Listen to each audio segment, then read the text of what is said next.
Bill Shaikin is a national baseball writer for the LA Times, and I saw the headline of his column, most recent column. Dodgers' failed World Series bid cost them money and trust. Now the bill comes due.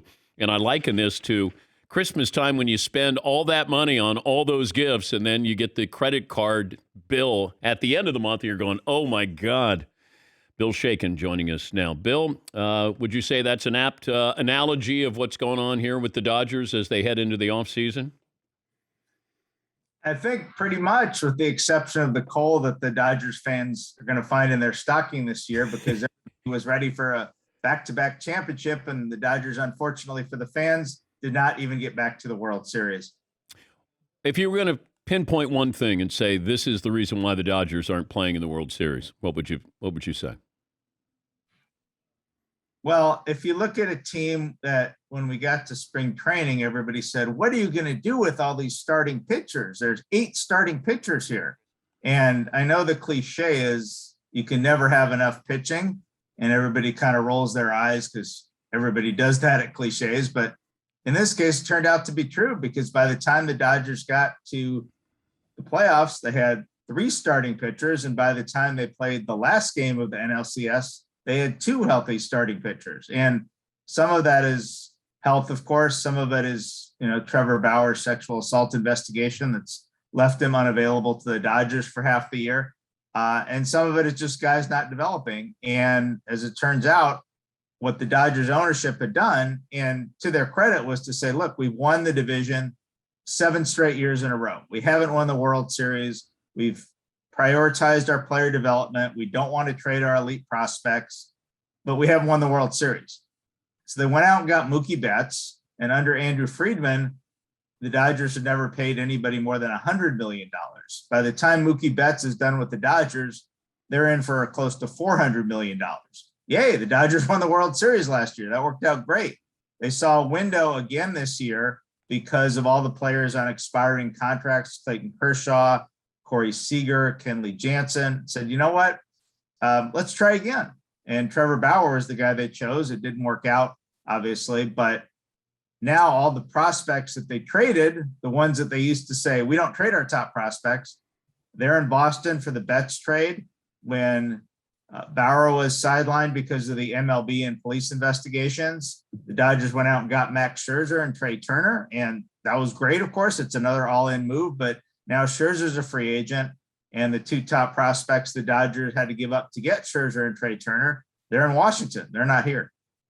Dave Roberts getting any heat? When does a manager not get heat after you lose in the playoffs? And, there are pitching decisions that don't go well. And certainly in the last game of the NLCS, when you've got your top left-handed reliever warming up in the bullpen, and Eddie Rosario and Freddie Freeman are set to bat for Atlanta, left-handed batters. Maybe you want to go to that guy before, Rosario can hit the game-winning home run.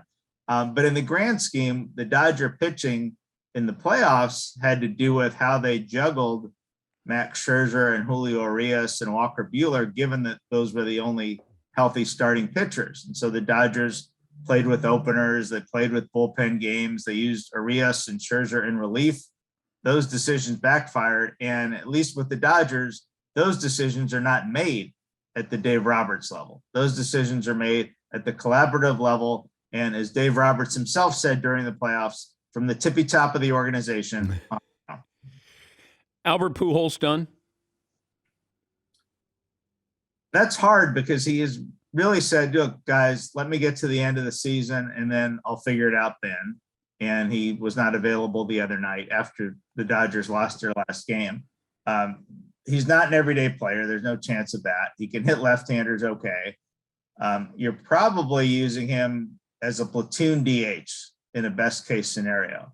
So I think the first thing we have to figure is the National League going to have a DH next year? Because we don't know. The collective bargaining agreement hasn't come up. There's been a lot of talk that the universal DH will be implemented, but maybe not. One of the other things that's come up is this idea of a double hook rule. Maybe everybody gets the DH, but you only get to use the DH as long as you're starting pitchers in the game, because baseball wants starting pitchers to go in longer.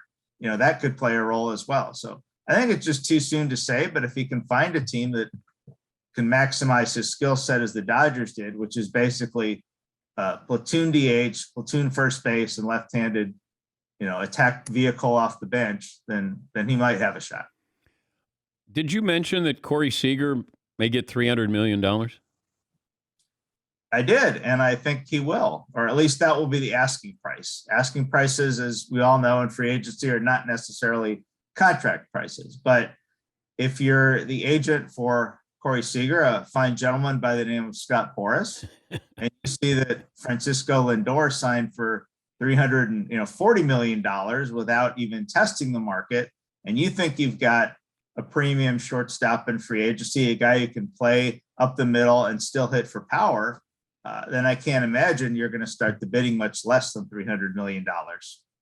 More impressive that the Astros got to the World Series or the Braves?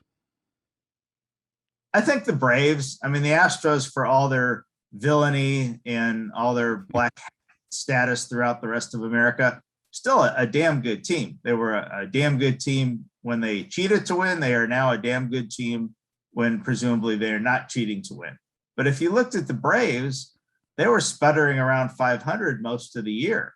And I really give Alex Anthopoulos, their general manager, and their ownership a lot of credit, because it's pretty easy in this day and age to tell fans, you know what, this isn't our year. Let's go get some prospects and we'll be better next year. And what the Braves did is say, we lost Ronald Acuna Jr., maybe the best player in the National League. We lost an entire starting outfield. Let's go get some players. The National League East was out there to be taken. And if you looked at playoff odds on the analytic websites, didn't look like a good thing for the Braves to do, but guys were out there to get if the Braves would just take on a little cash. And they did. And maybe it doesn't work most of the time, but it did now. And as a fan, that's what you want, is to have some hope and faith. And the Braves fans got some hope and faith this year. And as a result, they're back in the World Series for the first time since 1999. I usually hear from the Astros because they got to the World Series, and then I'll hear from the fans saying, what are you going to say about the Astros now? And my point is always the same. You had the talent to get to the World Series, to win a World Series. Why would you jeopardize that pursuit, that route, by cheating a couple of years ago? And for some reason, it's like, hey, we proved that we didn't cheat somehow because we got to the World Series again. Yeah, I don't think this is some sort of absolution for 2017. And I'm sure if the Dodgers had beaten the Braves and this World Series was starting at Dodger Stadium tomorrow, I don't think the fans at Dodger Stadium would be holding up signs saying, "We absolve you." It's still a sore spot for many people here in Los Angeles, and I'm sure around the country, and as the Astros themselves know from traveling the country, for a lot of fans. But, they're here, and so we tip their caps to what they did this year. Bill, thank you, and we appreciate your time. All right, take care. That's Bill Shaikin, LA Times national baseball writer covering the Dodgers.